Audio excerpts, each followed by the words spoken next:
Assalamualaikum warahmatullahi wabarakatuh. Perkenalkan, nama saya Wahyu Nur Aidil Fitra, NIM 1928000100. Oke, kali ini saya diberikan tugas yaitu mata mata kuliah akuntansi untuk memenuhi final saya. Oke, materi yang saya bawakan adalah laporan keuangan perusahaan jasa.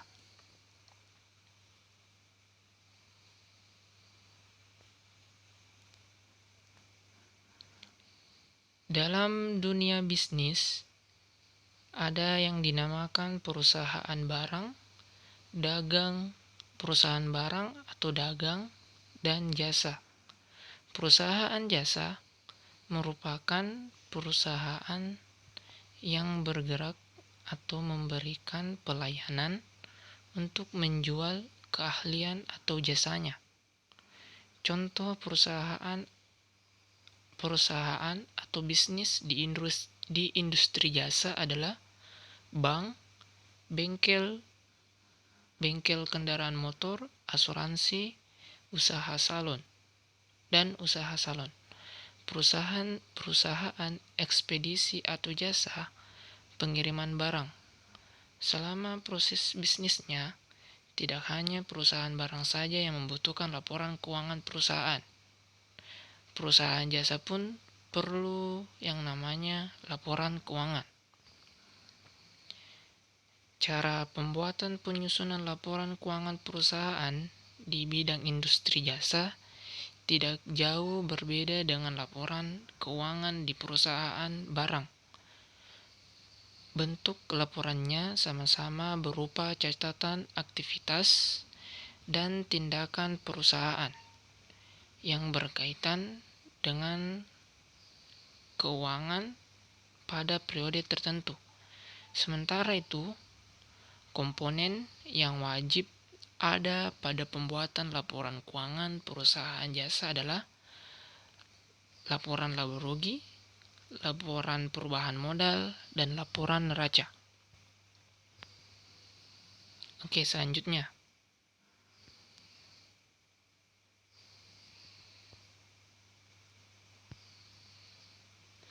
Pembuatan laporan keuangan terlebih dahulu harus ada neraca saldonya. Jadi, kalau kita ingin membuat laporan keuangan, perlu terlebih dahulu ada neraca saldo. Berikut adalah contoh dari neraca saldo. Nah, seperti inilah bentuk neraca saldo. Ada kas, ada piutang, pendapatan jasa, utang usaha, modal, priv, dan beban-beban. Oke, selanjutnya.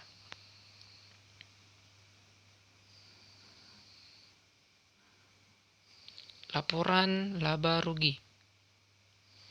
Laporan keuangan yang pertama adalah laporan laba rugi. Dalam laporan laba rugi hanya ada dua akun, yaitu akun beban dan akun pendapatan. Jadi akun yang masuk dalam pencatatan laporan laba rugi itu hanya ada dua akun, yaitu pendapatan dan beban. Jadi seluruh akun yang masuk dalam pendapatan itu dicatat di laba rugi. Begitupun juga semua akun yang termasuk beban dicatat di laba rugi. Untuk mencari laba atau rugi, caranya itu adalah akun pendapatan dikurangi dengan beban. Jika pendapatan lebih besar dari beban, maka perusahaan laba atau untung. Dan jika pendapatan lebih kecil dari beban, maka perusahaan rugi. Oke, berikut adalah contoh dari pencatatan laporan laba rugi.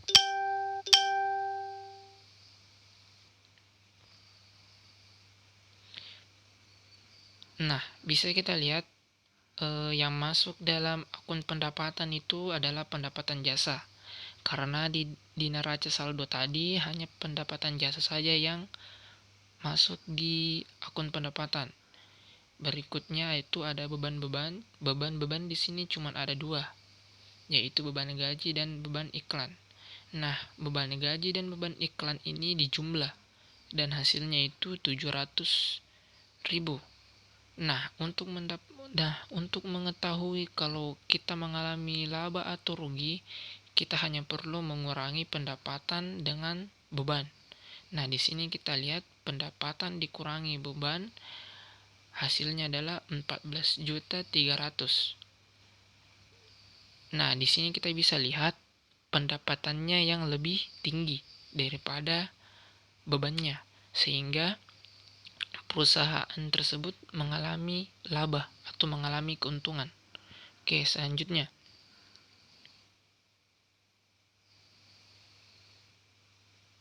Laporan perubahan modal. Laporan perubahan modal tujuannya adalah untuk melihat apakah selama satu periode ada kenaikan atau penurunan modal dari modal awal. Oke, saya ulangi. Tujuannya adalah untuk melihat apakah selama satu periode ada kenaikan atau penurunan modal dari modal awal. Maksudnya di sini adalah pencatatan perubahan modal ini digunakan untuk mencatat perubahan modal kita selama satu periode atau selama 1 bulan. Nah, apakah modal awal kita mengalami kenaikan atau modalnya itu mengalami penurunan? Oke, berikut adalah contoh pencatatan dari perubahan modal.